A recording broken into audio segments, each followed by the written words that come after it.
말씀 나누기 전에 같이 기도하시고 함께 말씀 나누도록 하겠습니다. 사랑과 은혜가 많으신 하나님 감사드립니다. 부활 정말로 아주 기쁘고 큰 절기를 지나게 하시고 또 그 기쁨을 계속 가지고 또 이 주일을 맞이하게 하시니 감사를 드립니다. 하나님이 부활을 목격한 사람들에 대한 이야기들을 이제부터 전하려고 합니다. 함께 나눌 때에 주님께서 인도하시고 역사하셔서 이 자리가 성령이 임하시고 이 자리가 우리의 마음이 감동되는 귀한 자리 되도록 인도하여 주시옵소서. 전하는 자나 받는 자나 우리 주님만을 바라보게 하시고 주님께서 오직 이 시간의 주인이 되어 주시옵소서. 모든 말씀으로 주 예수 그리스도의 이름으로 기도드립니다. 아멘. 우리가 흔히 사용하는 진리라는 말 우리가 많이 사용하잖아요. 그런데 이제 이 진리를 우리가 그 사용되는 용례를 곰곰이 생각해 보면 한 두 가지 종류라고 나눠볼 수 있을 것 같아요. 그러니까 영역이 좀 다른 부분에서 우리가 진리라고 표현을 하는 부분이 있는 거죠. 첫 번째는 아마도 객관적 진리다라고 이름 붙일 수 있을 것 같아요. 그러니까 객관적 진리라는 건 뭐 예를 들자면 만유인력이라든가 혹은 지구가 돈다든가 자전한다든가 이런 물리법칙 같은 그런 모든 것들에 해당되는 것 같아요. 이제 그런 걸 우리가 이제 객관적 진리라고 부를 수 있는 것이겠죠. 과학적 진리 같은. 그에 반해서 주관적 진리라고, 객관적이니까 이제 아마 주관적 진리라고 우리가 부를 만한 다른 종류의 진리는 대개 사상적인 진리라든가 신앙적인 진리 같은 것들은 우리가 주관적인 진리라고 부를 수 있을 것 같다는 생각을 해봤습니다. 그러니까 우리가 뭐 신념이라든가 어떤 사상이라든가 믿음에 관련된 것은 모두 다 어떻게 보면 주관적인 진리인 셈이죠.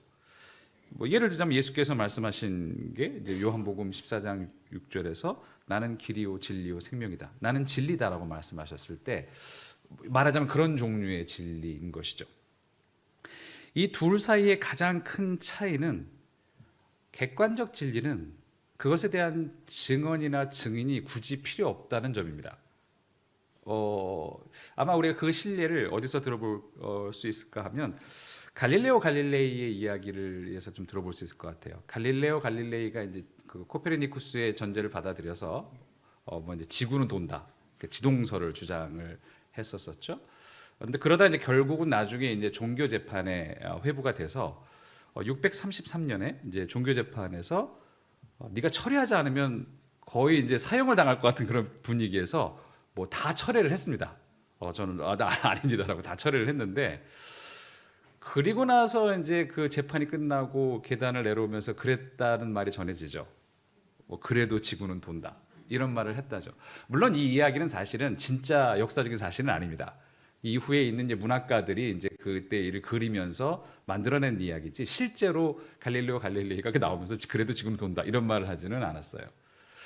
그렇지만 이제 우리가 그 너무 유명한 말로 알아듣고 있죠. 그러니까 이제 그 말은 이제 여러 가지 의미에서 뭐 이해가 가능한데 말하자면 그런 거겠죠. 아무리 뭐 종교적인 당신들이 신앙 뭐 주교들 당신들이 안 돈다고 해서 이게 안 도는 게 아니지 않냐. 심지어 내가 안 돈다고 해서 그게 안 도는 거냐라고 얘기를 한 거죠. 말하자면 이런 식의 진리들은 객관적인 진리입니다. 내가 안 돈다고 해도 도는 거죠.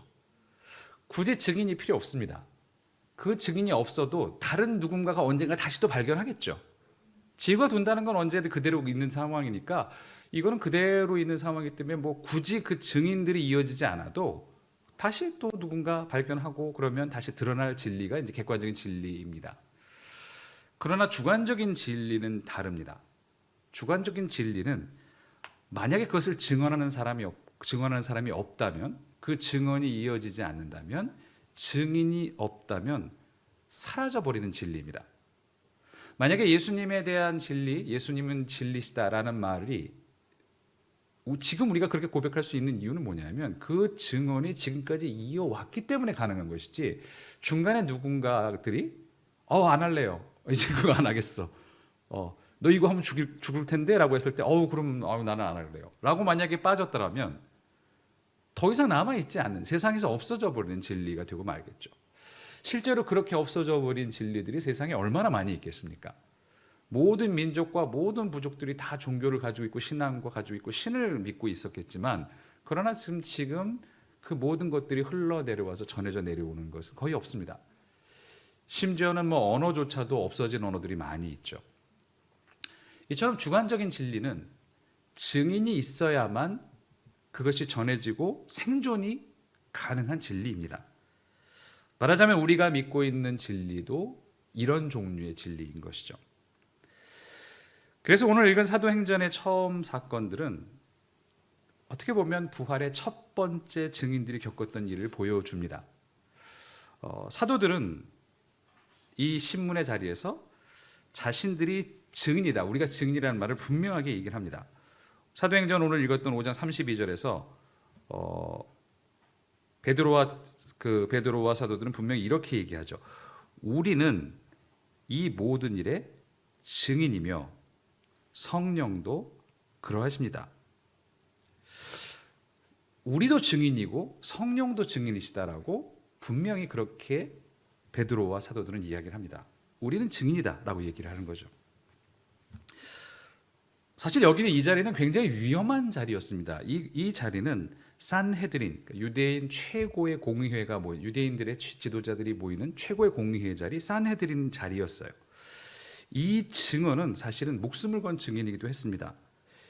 여기가 어떤 곳이냐면 이 공의회의 결정으로 예수님께서 자신들의 스승이 죽임을 당하게 된 그런 결정하는 자리였거든요.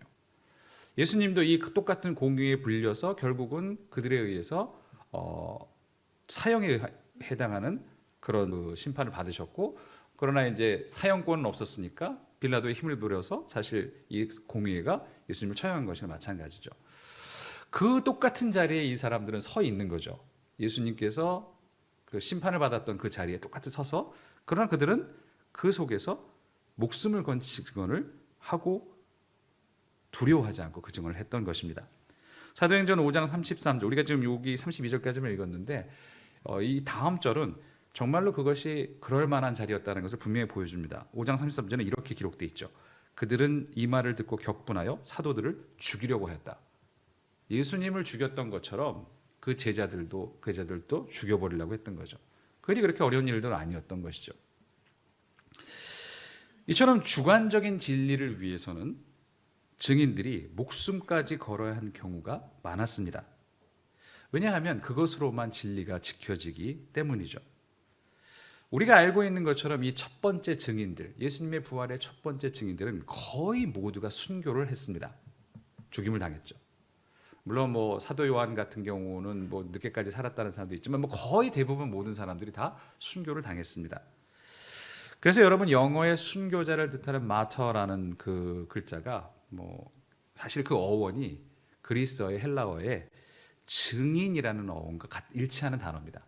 사실 우리가 지금 알고 있는 영어의 마터, 순교자라는 단어 자체가 그 단어에서, 증인이라는 단어에서 온 단어였다는 거죠. 그래서 사실 그 단어는 굉장히 기독교적인 단어죠. 마터라는 단어, 순교자라는 그 영어의 단어는 기독교적인 역사를 담고 있는 단어이기도 합니다.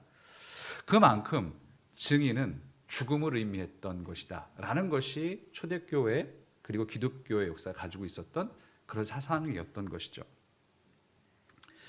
오늘 읽은 시편의 본문 또한 증언으로서의 기능을 강조하는 시편이라고 볼 수 있습니다.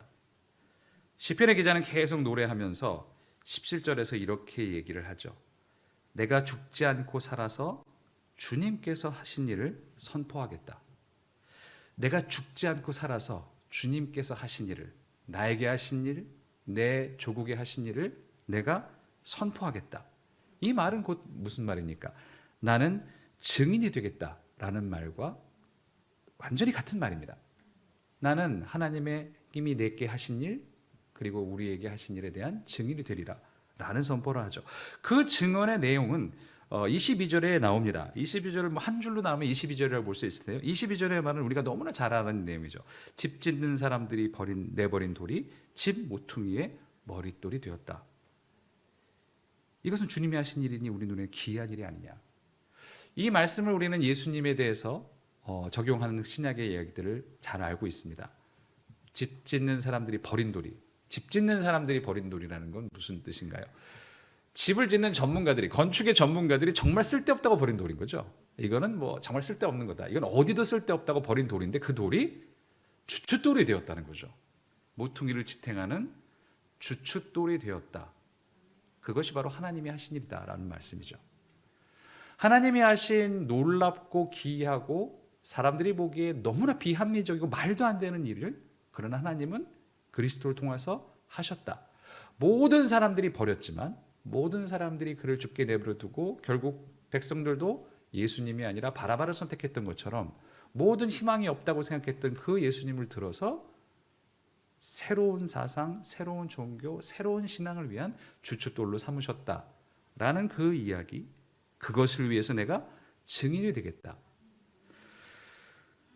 시편의 기자는 자신이 겪었던 하나님이 하신 일을 이처럼 증언합니다. 그래서 어떤 의미에서는 모든 시편이 증언입니다. 내가 하나님께 받았던 것, 하나님을 겪었던 일에 대한 증인들의 고백들이 다 시편 전체에 담겨 있는 그런 고백의 내용이죠. 그러나 좀 더 우리가 그걸 좀 확장시켜 보면 단지 시편뿐만이 아니라 어쩌면 전체 성경이 바로 증언입니다. 창세기부터 시작해서 요한계시록까지 끝나는 그 모든 성경은 무엇을 얘기하고 있냐면 하나님이 우리에게 하신 일, 내가 하나님을 겪었던 일, 우리가 하나님을 겪었던 일을 고백하고 그 속에서 벌어졌던 일을 기록한 책이 바로 성경이죠. 이것은 주관적인 진리입니다. 그래서 객관적으로 공격을 받을 때가 많죠. 말이 안 되지 않느냐, 역사에 그런 일이 어디 있었느냐. 그러나 이것은 그들이 정말 목숨을 걸고라도 지켜왔던 주관적인 진리이기 때문에 지금까지 우리에게 흘러내려오고 우리도 그 믿음의 선상에 함께 설 수 있는 근거가 된 것입니다. 오늘의 메인이라고 할 수 있겠죠. 복음서의 내용 역시 증인들에 관한 부활을 목격한 증인들에 대한 이야기입니다. 사실 오늘의 본문들이 다 우리가 지난 주일이 부활 주일이었잖아요. 부활을 기뻐하는 그 주일이었다가 이제 다음 주일이 그 부활을 증인한 첫 번째 증인들, 그리고 그 증인들에 대한 이야기를, 증언에 대한 이야기를 담고 있는 본문들이 다 오늘의 본문인 거죠. 그 모든 부활을 목격했던 증인 중에 우리는 오늘 특이한, 요한복음이 소개하고 있는 특이한 제자를 만납니다. 바로 도마라는 제자죠.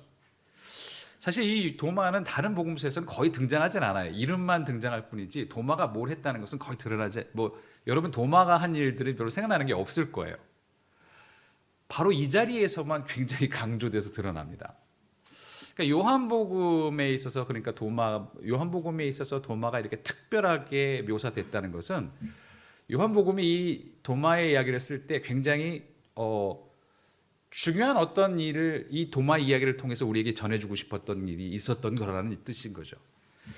그래서 이 도마를 잘 우리가 생각해 보면 이 도마를 누구와 일치시킬 수 있을까라는 것을 이제 조금만 읽어보면 우리가 금방 떠올릴 수 있습니다. 도마의 역할은 무엇이었고 그는 무엇을 하고 무엇을 하지 않았나.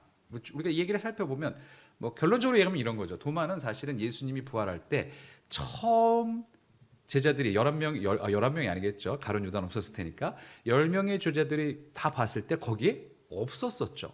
그러니까 도마는 못 봤던 제자였어요. 그리고 이후에 봤던 제자죠. 자, 그래서 예수님도 그렇게 말씀하셨죠. 너는 나를 봤기 때문에 믿느냐? 이렇게 말씀하시잖아요.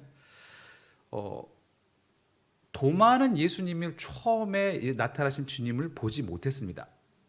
그걸 통해서 도마는 누구와 더 가까울까요? 제자들일까요? 우리일까요? 우리와 더 가깝습니다. 사실은 도마는 우리를 대표하는 인물인 것이죠. 그러니까 도마는 사실은 12제자 중에 한 명으로 12제자를 대표하기도 하지만 동시에 예수님의 부활을 목격하지 못한 우리들을 대표하는 사람이기도 합니다. 요한복음이 도마의 이야기를 쓴 목적이 바로 그것이죠. 도마는 우리와 그 첫 번째 증인들과 제자들과 우리를, 지금의 증인들인 우리를 연결시켜주는 그런 역할을 하는 사람입니다. 예수님의 말씀도 그렇게 말씀하시죠. 너는 나를 보았기 때문에 믿느냐? 나를 보지 않고도 믿는 사람은 복이 있다. 자, 그럼 여기서 우리는 생각해 봅시다. 예수님을 보지 않고 믿는 사람, 보지 않고 믿는 사람은 어떻게 믿는 사람일까요? 보지 않고 믿는 사람은 어떻게 믿는 사람인가요? 이렇게 막 그렇죠. 그렇습니다. 여러분들이 맞습니다. 간단하게 얘기하면 보지 않고 믿는 사람은 듣고 믿는 사람이죠. 보지 않고 너는 나를 보았기 때문에 믿냐? 나를 보지 않고 믿는 사람은 복되다. 그러니까 보지 않고 믿는 사람은 듣고 믿는 사람이죠. 누굽니까? 우리죠. 사실은 보지 않고 믿는 사람은 우리예요. 이거를 정확하게 더 말해주는 사람이 있습니다. 그게 이 정확하게 뭐냐면 요한복음 17장 20절에서 예수님이 이런 말씀을 제자들한테 할 때 이런 말씀을 하신 적이 있습니다. 나는 이 사람들을 위해서만 비는 것이 아니고 이 사람들의 말을 듣고 나를 믿는 사람들을 위해서도 빕니다. 그리고 그 다음에 얘기할 때 아버지께서 내 안에 계시고 내가 아버지 안에 있는 것과 같이 그들도 하나가 되어 우리 안에 있게 하여 주십시오. 그래서 아버지께서 나를 보내셨다는 것을 세상이 믿게 하여 주십시오라고 얘기를 합니다. 나는 이 사람들, 이 제자들만을 위해서 비는 것이 아니라 이 사람들의 말을 듣고 이 첫 번째 증인들의 말을 듣고 나를 믿는 사람들을 위해서도 빈다고 얘기를 하죠. 그게 바로 우리인 거죠. 도마는 정확하게 이 역할을 하고 있는 사람입니다. 그리고 예수님께 과연 그 말을 듣는 거죠. 내가 나를 보았기 때문에 믿느냐? 나를 보지 않고 믿는 사람은 복이 있다. 도마는 엄청난 고백을 했던 사람입니다. 심지어 성경에서 예수님을 그렇게 고백한 사람은 아무도 없습니다. 뭐라고 고백했나요? 나의 주님, 나의 하나님이라고 고백을 합니다. 나의 주님, 나의 하나님. 예수님을 나의 하나님이라고 고백할 사람은 아무도 없어요. 주님이라고는 다 얘기를 하지만. 이 고백은 사실 이후에 있는 우리의 고백을 대변해서 한 고백이나 마찬가지입니다. 그렇게 보지 않고 믿는 사람을 대변한 그 도마의 이야기가 바로 오늘의 이야기인 거죠.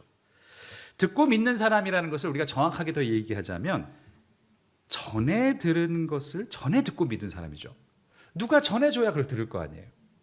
그러니까 사실은 이 듣고 믿는 사람이라는 것은 누가 전해주는 그 전해주는 것을 듣고 믿는 사람들, 즉 우리가 복이 있다.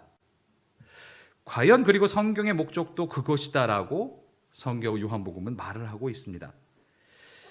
요한복음은 마지막에 기록한 목적에 대해서 이렇게 얘기를 하죠. 이것을 기록한 목적은 여러분으로 하여금 예수가 그리스도요 하나님의 아들이심을 믿게 하고 또 그렇게 믿어서 그의 이름으로 영생을 얻게 하려는 것입니다. 이미 이 요한복음의 저자는 여러분이라고 얘기하면서 이 책을 읽을 이 이야기를 전해드릴 사람들에게 직접 말을 걸고 있습니다. 이처럼 이 진리는 누군가 전해 주어야만 하는 진리입니다.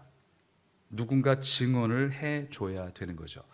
그래야 우리는 무엇이 될 수 있냐면 신자가 될 수 있습니다. 우리는 이제 신자라고 얘기하잖아요. 우리는 신자다. 어디 가면 그렇게 얘기하잖아요. 불신자냐, 신자냐 이렇게 얘기했을 때 실제로 사실은 요한복음 우리가 20장 27절을 읽어보면 거기에 이제 이런 말이 있죠. 이제 도마에게 말씀하실 때 뭐라고 말씀하시냐면 손가락을 내밀어서 집어넣어보라 이렇게 말씀하신 다음에 그래서 의심을 떨쳐버리고 믿음을 가져라.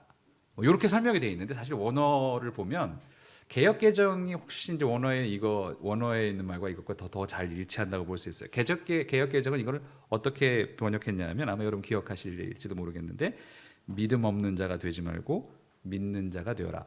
사실 그게 원문에 좀 더 정확합니다. 그러니까 이제 새 번역은 약간 의역을 하셔서 의심을 떨쳐버리고 믿음을 가져라라고 했는데 믿음을 가져라가 아니라 사실은 신자가 되어라 이렇게 되어 있어요. 믿음 있는 자가 되어라, 믿는 자가 되어라, 신자가 되어라. 불신자가 아니라 신자가 되어라 라는 말이죠. 사실 이 말은 그리스도교 신자가 된다는 것의 조건, 그 방법이 어떤 것인지에 대한 이야기이기도 합니다. 그리스도인이 된다는 것은 전에 들은 이야기를 믿은 사람들을 통해서 그렇게 신자가 되는 것이라는 것이죠.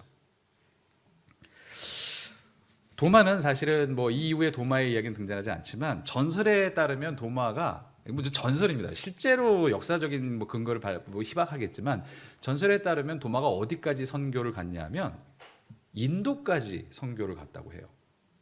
그래서 인도에도 이제 도마에 대한 관련된 교회가 있기도 하고 사도 도마에 대한 교회가 있기도 한다는데 근데 어떤 사람들은 거기에서 더 멀리 나가서 어디까지 선교를 갔다고 전하냐면 중국까지 선교를 갔다는 이야기도 있습니다. 도마가 그 정말 증인이 되기 위해서 거기까지 간 거죠. 거기에서 더 넘어가서 어떤 사람들은 중국의 깊은 곳 이렇게 얘기한 표현이 있거든요. 그래서 중국의 깊은 곳이 어딜까 생각해서 가야에까지 왔다는 사람들도 있어요. 실제로 가야의 그런 유적지 중에서 약간 도마랑 비슷한 도마라는 말 같은 말을 그래서 막 사람들이 좀 너무 연결시키는 걸 어디선가 본 적이 있을 거예요. 뭐 도마 가야 이렇게 치면 가야 유적하고 이제 도마를 연결시킨 게 있어요. 좀 너무하다 싶은 생각이 듭니다. 약간 너무 과한 설정이긴 한데, 근데 사실은 뭐 그렇게까지는 아니더라도 한번 상상을 해볼 수는 있겠죠. 뭐 인도까지 와서 중국까지 왔으면, 중국까지 왔으면 사실 뭐 이게 한반도하고에서 있는 사람들이 뭐 전해 들었을 수도 있겠고, 뭐 그렇게 상상을 해볼 수 있는 거죠. 이게 선교 역사가 이미 1세기 때 도마가 살아있을 때조차 뭐 벌써 이렇게 한국까지 이렇게 전해진 거냐? 뭐 아름다운 상상이긴 하지만 그냥 정말 상상적인 얘기죠.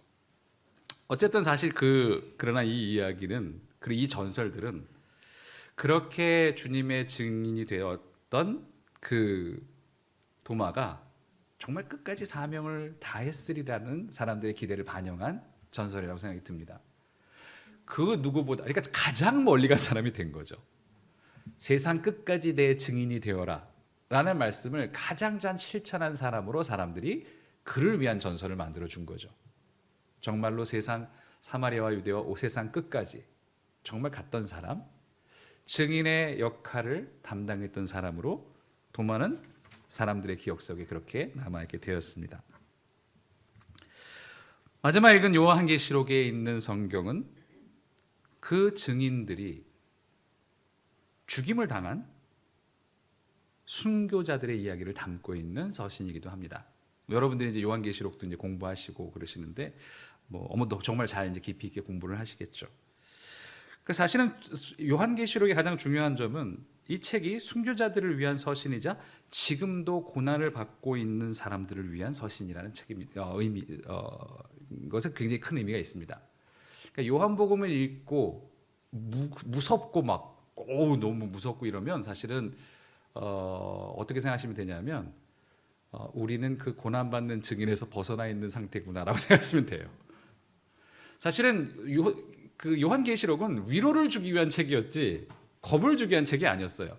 지금 너희들이 이렇게 고난받고 있지, 이미 너희들 이전에 순교당했던 그분들이 지금 하늘에서 계시고 그리고 너희들의 이 고통들이 끝나게 될 거야. 그게 사실은 이제 기독교가 핍박을 받고 있을 때 그 배경으로 벌어지는 쓰여진 성경이었거든요. 그렇게 계속 성경은 요한계시록은 그렇게 얘기를 하는 거죠. 자, 이제 많은 사람들이, 사실 거기 다 벌받고 이러는 사람들이 다 어떻게 보면 불신자들인 거죠. 그냥 불신자들이 아니라 그리스도를 핍박하고 있는 불신자들에 관련된 내용들인 거죠. 걱정하지 마. 너희들이 지금 이렇게 피를 흘리고 죽어가고 있지만 그러나 하나님께서 너희들을 위해서 이렇게 마련해 주시고 너희들을 위해서 그들을 징벌하실 거고 너희들을 챙겨주실 거야 라는 그런 서신의 내용이 어떻게 보면 요한계시록의 내용이죠. 그러니까 사실은 계시록을 읽을 때는 우리가 위로를 받지 못한다면 이미 우리의 자리가 뭔가 너무 잘 살고 있는 자리라는 얘기죠. 고난받고 그리스도인이 됐다는 것 때문에 힘겨운 자리가 아니라 뭔가 편안하고 안락한 생활 속에 들어있다는 이야기이기도 합니다. 이 순교자들을 위한, 말하자면 증인들을 위한 이 요한계시록에서 요한계시록의 오늘의 본문은 그 증인의 원조가 누구인지를 말씀해 줍니다. 증인의 원조가 누굴까? 계시록 1장 5절은 예수님에 대한 쭉 이야기를, 예수 그리스도에 대한 얘기를 하다가 이렇게 예수 그리스도를 소개합니다. 5절에서는 또 신실한 증인이시오. 바로 예수님 자신이 증인이셨다고 그렇게 얘기를 합니다. 예수님 자신이 하나님의 증인이셨다는 것이죠. 그러니까 우리가 증인의 계보를 쭉 따라 올라가면 첫 번째 부활의 증인들에만 멈추는 것이 아니라 예수님까지 거슬러 올라간다는 이야기입니다. 예수님께서 친히 증인이 되시고 그리고 우리를 증인으로 다시 또 부르십니다. 오늘의 말씀을 통해 하나님은 이렇게 말씀하십니다. 너희 모두가 나의 증인이다. 만약에 우리가 우리의 삶 속에서 증언하지 않는다면, 우리의 삶으로 주님이 내게 주신 진리를 증언하지 않는다면 이 진리는 내 대해서 끝나버릴 것입니다. 이 진리는 더 이상 더 내려가지 않을 거예요. 왜냐하면 주관적인 진리는 반드시 증인을 필요로 하기 때문이죠. 주 예수 그리스도께서 시작하신 그 증언이 지금 나에게까지 흘러내려왔습니다. 간혹 그런 여러분 저는 이렇게 제가 지금 이렇게 있다는 것에 대해서 신기해야 할 때가 많아요. 이렇게 대가 끊어지지 않고 내려왔다는 것이 굉장히 신기한 게 뭐냐면 제가 저기 지금 이렇게 살아 있다는 것은 생각해 보면 올라가고 올라가고 올라가면 대가 끊이지 않았다는 거잖아요. 지구가 생기고 인간이 생긴 이후로 제가 아직 끊어지지 않고 내려왔다는 얘기잖아요. 그걸 그렇게 생각하면 굉장히 신기하더라고요. 그 긴 지구의 역사 동안 한 번도 대가 끊기지 않았으니까 제가 있는 거 아니에요. 몇십억 년이 될지 그게 얼마나인지 모르겠지만 신기하죠? 이렇게 우리가 얼마나 신기한 존재인가를 알 수 있는 거죠. 그 말은 그렇게 대가 끊이지 않았기 때문에 지금까지 왔다는 이야기죠. 믿음도 역시 그렇게 시작돼서 지금까지 나에게까지 온 것이죠. 여기서 끊어져 버린다면 이게 얼마나 큰 죄악입니까? 우리가 더군다나 믿고 있다면, 신자라면, 그래서 그분의 신실한 증인이 되고자 우리가 하나님 앞에 그렇게 약속을 했다면 우리는 엄중한 책임을 가지고 이 증언을 계속 이어지게 해야 합니다. 부활의 날을 지나 증인들의 이야기를 읽으며 이 결심을 다짐하시는, 또 새롭게 다짐하시는 저와 여러분 되시기를 주님의 이름으로 축원합니다. 기도하시겠습니다.